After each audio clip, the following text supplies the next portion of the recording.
Hey everyone, Owen here. Just a quick disclaimer about the audio.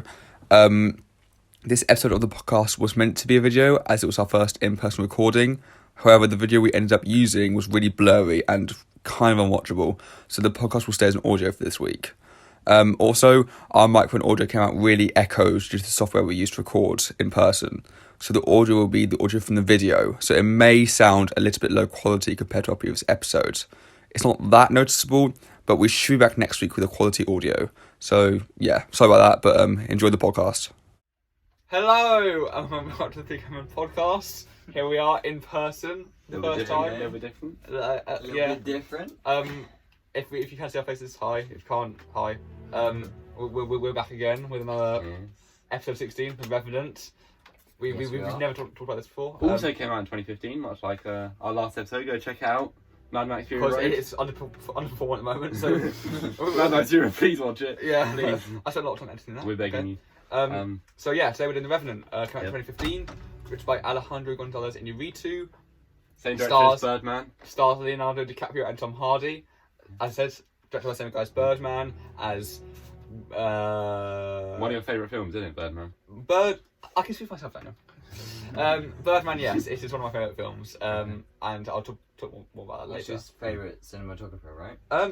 Funny you say that. It's got the same cinematographer as well. Wow. It's like we've never talked. It's like we've never talked about this before. It's almost like we didn't record for 10 minutes before. It's also like I didn't forget to press record. So today, it's by cinematography by Emmanuel Lubezki. He is one of my favourite, I think my favourite cinematographer. He did an amazing film called The Tree of Life. I don't know if you've heard of it before, because I've never actually talked about it before. You're promoting films again. Yeah. Well, yeah, because The Tree of Life really wants my promotion. It's like an indie film that no one's Give heard them of. free marketing. Yeah. Come on. And he also did Children of Men, Gravity, Birdman, which is one of the best films made of all time. And I'll start off with Finley. What's your opinions on The Revenant? Yeah, so I think I watched this a few months ago. And You've only seen it once, right? Yeah. Okay, good. But I actually really enjoyed it. I loved the plot and that consistent feeling of there's always someone chasing you and you always have to hide in a way. They did that with Mad Max, also came out in 2015. Mad Max was our last episode of ThreeCameramen that you should definitely watch this episode. I also loved the cinematography in it. It had the same one as Birdman, Tree of Life, Children of Men, Yeah. Gravity. Gravity, that's the one. That's the one. Yeah. But I'd say definitely, the cinematography was really good on it, and I think that was the key aspect of the film, and that's what really gripped into people into the film. Obviously, the performances by DiCaprio and Tom Hardy were amazing, and obviously the makeup and costumes of it was really cool. I love how you actually talk to the camera as well. That's Talk to the audience. Yeah. Actually, I'm not. And Dan, what about you? Yeah, over to you. Yeah, so Take the floor. I really like The Revenant. I saw it this month, so that's a start. But I think the acting is definitely the strongest point, especially with Leonardo DiCaprio. He's got the range with obviously Wolf of Wall Street, which we might do in a future episode. Who knows? And it's an 18, Daniel. Can't watch an 18. I know that. But, It's more responsible. My bad. Obviously, the acting is really kind of an amazing part of this film, and Leonardo DiCaprio does an excellent job. He's obviously been in a lot of other kind of biopics, or kind of just, I think he's really good at kind of portraying these real life characters, because obviously The Revenant is based off true events. So he's done obviously in Wolf of Wall Street before, and in Catch Me If You Can.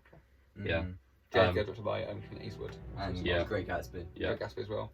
And obviously this is his first actually Oscar win for Best Actor. So after 10 nominations. I think it was like something like 6 or 10 nominations that he didn't get beforehand. He's got 12 Considering he's seen as like one of the best actors. It became sort of like joke on the internet that like he'd never won anything. Yeah. And then, The Revenant, the performance in his performance in Revenant is amazing. It was not his best. It should be the Wolf of Wall Street. I think. I'd agree with that. But what he does in this film is grunt and look injured. And start screaming a little bit. Yeah, that's his range. And tackled a CGI bear. I'll quickly tell my opinions. So this is my second Iñárritu film that I watched. Yeah. I think no, that's actually the wrong. he tends to be like this charismatic. Cinematographer. So Iñárritu, yeah, he made one of my favourite films, Birdman, and he's just overall one of my favourite directors. Yeah. This film is very brutal in its presentation. I think it's very realistic and gripping and very hard hitting as well. Its effects are really gory and really like add this whole like it's very good at immersing into the story and obviously doing a lot of good work. Yeah, definitely. You have the gore and the CGI bears and cut into horses and stuff. But you also have the cinematography, which captures these landscapes in a really beautiful way. And I was saying on podcast we definitely didn't record for this for our camera shot now. The opening shot, I would say, is pretty. I think one of my favourite shots in the film because it's just a very still shot of just flowing river, and it's very much like the calm before the storm of the story, and yeah, I think the combination of or like the partnership between these two men, Emmanuel Lubezki and Alejandro, is really great. And I'd have to say it was most of the first opening scene that was probably my favourite part of it. Especially that you didn't know who was attacking them. You had an idea, but they didn't show them. Yeah, and I obviously builds tension throughout the film. But it was because I quite liked how kind of it was just really like the flow was kept through these kind of really smooth tracking shots, and that was obviously really it was just satisfying to watch. Unlike films like Jason Bourne where they cut away every 2 seconds when he's jumping over a fence or something. There's some clip like that. But there's some film in like a documentary sort of style. Well, I think that not really. Well, I think the mosque scene. I'll say Blue Planet maybe, but I think so, with kind of the Steadicam sort of. But looking at I think the water. I was saying in the opening sequence, the camera's doesn't shake a lot. It's not a static camera, but it's very it moves very you were saying very seamlessly and very calmly. I would say it moves like a documentary, but it's not shaky. Yeah. But it just lets the action play out in front of you, and I think thanks to Iñárritu's great directing, because there's always something in the background happening, or something everything's happening at once in the same shot. Yeah. And you don't need a fast-paced camera or a shaky camera to tell this sort of story. Yeah, it's very just immersive in its own way. But it's just letting the story tell its own story, and that's it. And for that, I feel like it's one of the more unique. It's not really an action film. It's a revenge film. It's a chase film. It's a survival film. I wouldn't say it's more. It has action in it, but it's not just consistent action. But I think it's also kind of a western as well, with kind of the style it's made in, and a whole, I guess, kind of. Obviously, they've got the Indian tribes, which is kind of a common theme in Western films. Yeah, because for the time. Because then obviously you have, I mean, I know this is gonna seem out there, but Toy Story told the story of Toy Story. But it kind of shows that in the 60s sort of era, you had everyone playing with cowboys and Indians toys, and then when man landed on the moon, it kind of shifted over to kind of a space era. Yeah. Well, that came under a lot of controversy, I remember, because I just remember Marlon Brando. He got nominated and won the Oscar for his role in The Godfather as Vito Corleone. Yeah. And he rejected it, and instead had I think it was an Indian girl come on stage and just say her message, and she was booed off stage by the actors. And I think from that point on, it's always been sort of frowned upon to include Indians as the enemy. Yeah. They were always portrayed as the enemy in the films. But in the case of this film, it kind of had to be done because it's a true story. Historically it makes sense. Yeah, that they had to do it for this film. But that's how you bring the story up. You can't have an enemy who isn't corruptly right. Also, I think the audio helps this sort of fast-paced, not fast action, just the entire story in general. These booming like orchestral pieces and sound effects that really I would love to see this in a cinema. Which I've probably scared to watch something gory in the cinema 2 years ago. Well, the IMAX, imagine it in IMAX. It'd be amazing. That'd be sick. There's a lot of films I would have wished I saw in the cinema. Like what? Birdman. 2001: Space Odyssey. 2001. Whenever that comes out in cinemas again for a rerun, I'm watching that instantly because I think films like 2001, films like The Revenant, films like The Tree of Life. It doesn't do it justice by watching it on the TV screen at home or watch it on a laptop. You have to watch it in the cinema. And so that's the same with Tenet. Tenet Interstellar. was an amazing kind of IMAX experience, and it had that. Yeah. Had the but I scope didn't that you wanted from necessarily it. Interstellar. I think Interstellar more universally. I'm so glad I watched Interstellar in cinemas because that was like one of my favourite cinema experiences.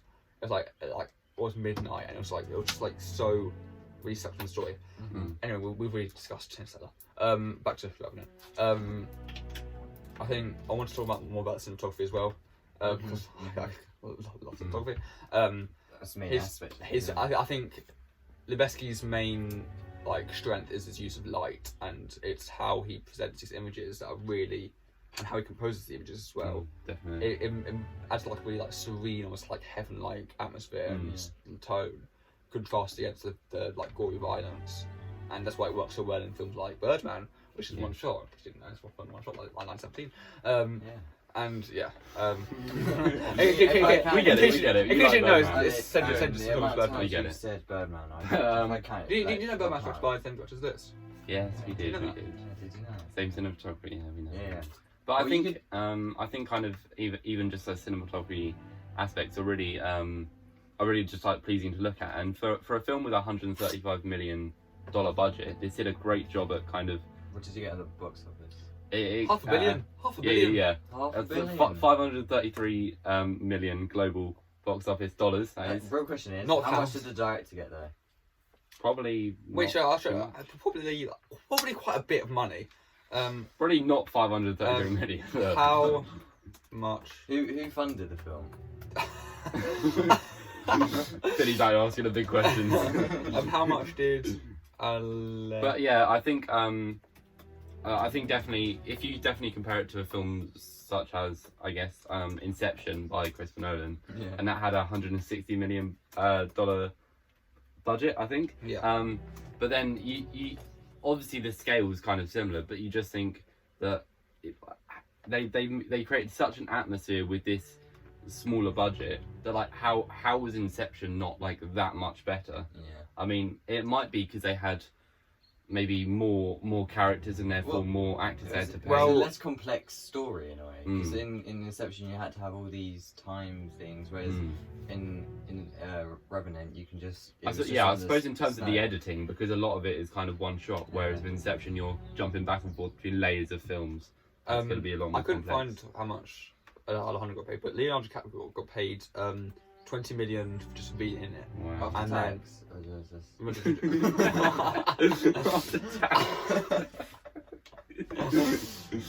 well, no, and I think Leo just committed tax. well, no. So I read it wrong. My He God. agreed for 20 million, but he ended up getting paid 50 million. Jeez. So Okay. he got paid 30 million more than he expected. So he got Leonardo DiCaprio. Leo got Really? 50 mil and an Oscar win. Wow, Tom Hardy probably got a fair chunk. It was also his first Oscar nomination. Wait, so he got 20 mil, but he got 50 No, he mil. got 50 mil. He agreed on was 20 expecting to get 20 mil. mil. Oh wow. Tom Hardy got 7 million for Venom. I don't know. I don't know how that makes a difference. But yeah, Tom Hardy also got his first Oscar nomination from this. Oh, did he? Yeah, for supporting actor, which is obviously very, very well deserved. Tom Hardy's net worth is 30 mil at the end. You might want to keep your mic near your mouth, just in case. Keep your mic in your mouth, Daniel, please. Just in case you go like that. I'm not sure how loud it is. It's variable. Okay, We're kind of sound right. Yeah. Good. I know another significant scene that caused a lot of controversy at the time. I think was the horse cussing Definitely, into scene. Very gruesome. Very gruesome, very gory. Lot of horse Guts. brutality. Yeah. My face is on. I'm trying to get out of something. So was my, that my fake ear horse? is burning. What? Is that a fake horse? Yeah, it was. No, it's real. CGI, It's real. It's a real horse. Yeah. They killed a real horse and cut into it for the film. Wow. Did it jump off the cliff? Yeah, no, they actually went off the cliff. There were a lot of horses getting shot and killed in this film. There though. was. There was. Well, I There think was a they were- hefty amount of animal torture in this film. A hefty sum. But, Did the bear end up getting killed? Oh my the god. bear was CGI. The bear was I CGI. know. Don't worry I'm about pretty it. sure all horses were trained to fall over. I'm pretty sure. I hope anyway. Yeah. And there's a lot of moral. And there was that scene questioning where after there that. was the stampede of bulls or whatever that Yeah, came yeah. after him. That would have all been CGI. I think also, I mean, we talk about how the horses went through a lot for this film. Leonardo DiCaprio went through like, I swear he had to like get mauled to death by like a fake bear. Yeah. He had to go through. He had to like actually walk through those really frozen conditions. Like, that was shot on set at the time. It was like tough filming conditions He had to eat a raw liver. Ice cold waters he had to be in. Also, I swear he's like against animal killing. Well, why is he eating raw liver for a film? It's a film, like you do. If he's getting 50 mil at the end of the day, I think anyone would eat raw liver. Yeah. But fair enough. Yeah, I mean that bear scene was also quite gruesome. But I didn't like, because when I first went into seeing the film, I didn't think it would be. Or I didn't really know kind of the roadmap of the film or like where it would go. So when the bear scene came, I thought that's just going to be like another obstacle and it'll be a different thing. Then it turns out that actually had like obviously an everlasting effect on the rest of the film, and that obviously affected him. But then he just launches through a tree, then just stands up and walks away from it. So that's true. I mean, there are definitely aspects that seem a lot less realistic than I suppose it would have been, because this is obviously based on real life. It wouldn't be. If I have to get I have to sort of understand the plot a bit more. So it's perfect. Sorry. Okay, I'll get most of the live here. So these guys are Americans raiding America, basically. Native Americans. There's Native Americans trying to stop these guys from stealing pelt or something like that. Pelt. Yeah. Isn't pelt also animal food as well? But like and gold as well. And gold, yeah. So then, but then there's like French people. Why are French people there? What are the French people? Where did that come from? What film did you watch? The French guys. I haven't seen the film in a while, so I'm not. Okay, well, there was French guys. Maybe. The scene, the scene where they take a Native American and they. Why not? Yeah. In the woods, and then they. Well, I think it's just kind of all these clans of people, obviously. Yeah. South Dakota. It's very like early world at the time, isn't it? But, like for humanity anyway, because I guess maybe they were just like. I don't know my world history that well, like actual physical world history, but I assume something like that there was like the continents were still merged at the time or something like that. There was also a new country there was. I'm also actually speaking of history, I'm surprised how much accuracy they got from the story. I haven't looked into the story, but apparently it's like really accurate adaptation of the story. Because of how old it is. Yeah. Alejandro González Iñárritu. Him. He did kind of strive for the most kind of historical accuracy he could get in a film, and obviously they did, because there's a lot of like big landscapes throughout, so they filmed it kind of on location where it had actually been. So I think there was places in kind of I think they did film it in France a bit, and South Dakota and stuff like that. So I wasn't talking about France. They filmed it in France. No. The blistering wilderness in the south of France. There were French people in America at the time. So, French-Canadian voyages. Okay. Not in France. Okay. Yeah. Filmed it in Paris. No, it was filmed in South Dakota. It was one of the big kind of open places they used for it. I think we touched on it a little bit, but the bear attack scene. Yeah. Of how I think they just really clever way of. I mean, it's not a jump scare of the bear jump coming, but like it's sort of unexpected, sort of not. How the camera, so like the camera follows Hugh's eyesight going from panning from left to right, and it's very subtle pan to the left, and then you see the bear racing towards him, and a sort of panic builds inside of you. I think you mentioned this before, but the sound design in this film is like one of the best. Yeah, especially the bear racing towards him. Especially stepping through snow. And there's a lot of kind of sun noises in this film as well. It's like you jump and like Did you get scared? It was very scary. It was very scary. Just like the streams and stuff like that. It was like extremely atmospheric, and obviously because I think the cinematographer had previous work on Tree of Life, and that's obviously also a very kind of atmospheric film, and it's more style, less substance. I mean, it could literally be in our planet. Have you seen Tree of Life? No, but from what I've seen and from what I've heard. From what you said. Yeah. Do you want to? I mean, I would love to say a lot of words, but I think we should talk about Revenant first. I was just gonna say the ending. I actually quite enjoyed. I don't know if I didn't like it.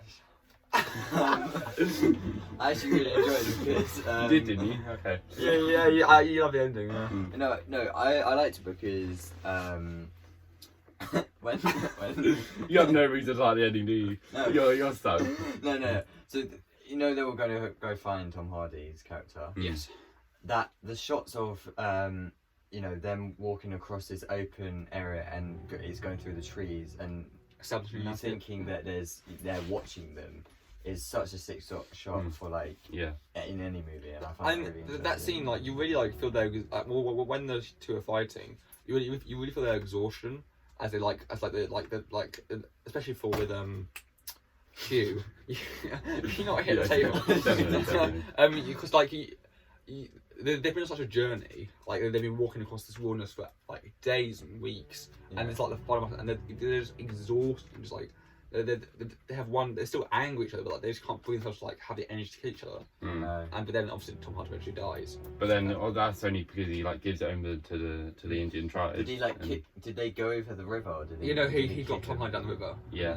But like the way that you see this film, it barely gets cut, and I hate to bring up Revenant again, but like it's very much reminiscent of his Like a one shot. his one shots, and it's just like very unforgiving. I just find it like that. Anyway. But Put pause. this web. Put this web. Put this web. Yeah. Don't do that. Don't do that. And put it on the. No, Daniel. What are you doing? I think it was me. Oh! Spider attack. Anyway. Okay. Is there? Kill it. Is it So as you can see, we have to fight some like, pretty wild conditions. so in we're- this. we're deadly conditions. Okay, okay, thank you all very much for watching our first ever in-person ThreeCameramen episode. If you can see us, we need If to you know. can see us. This If is you can't a see bit us, of then- bit of an experiment Then today. you but- have to wait another 4 episodes for our 20th episode. Then Yeah. you just be excited for our face reveal if it ever comes. Or this is our face reveal. Yeah. Well, this So is hi. it. I mean, Hello, this is us. Hello, this is us. To the 10 Owen, people who consistently watch Dan, us. And Finley. We hope you enjoyed watching this episode. Yes. Please let us know anything you want to see next. Yeah. Because this was Leave suggestions in this, the comments. and we'll make sure to actually record next time. Like and subscribe.